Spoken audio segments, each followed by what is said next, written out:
Je suis missionné par Bouygues Bâtiment International à Madagascar depuis bientôt 3 ans.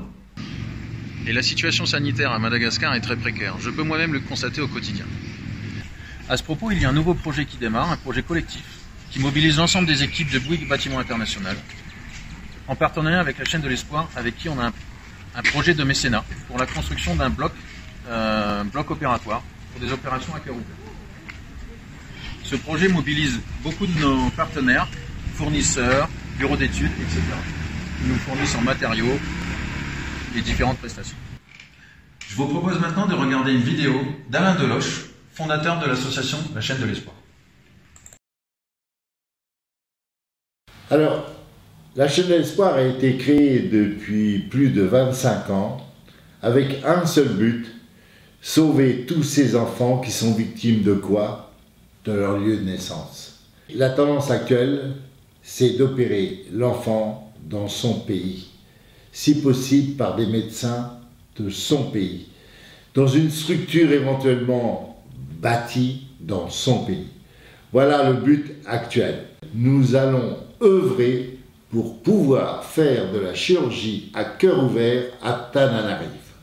Alors pour cela, nous allons bâtir, nous allons réhabiliter une structure ancienne pour être aux normes. Nous allons former une équipe totale, une équipe malgache qui va être formée à La Réunion ou en métropole. Allons discuter à présent avec Dr Nive, représentante de la Chaîne de l'Espoir, ici à Madagascar, et spécialiste en cardiologie pédiatrique. Bonjour Dr Nive, comment évaluez-vous la situation sanitaire infantile à Madagascar? Et quels en sont, selon vous, les besoins actuels?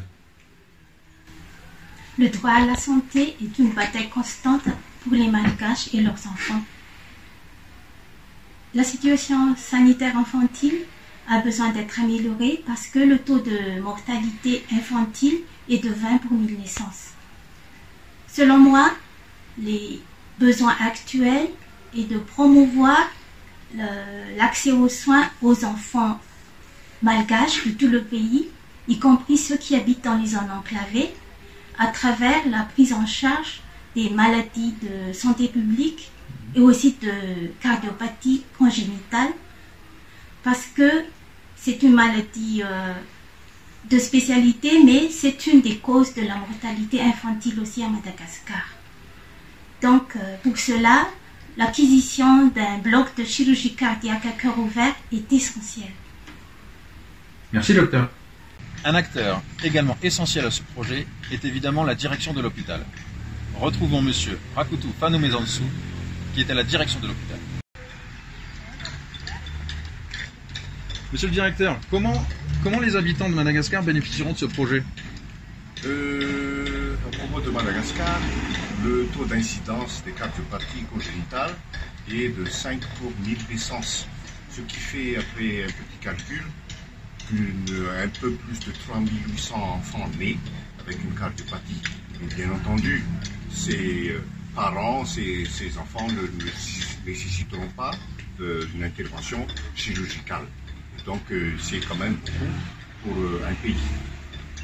Et comment est-ce que cette initiative, ce projet impactera le travail des médecins? Autrefois, il y a une bonne vingtaine d'années, on avait effectué 2 missions annuelles. Maintenant, donc, avec ce projet, cette initiative, il est projeté d'effectuer au moins une mission par an, par mois, ou bien 2 missions tous les 2 mois, 2 à 3 missions.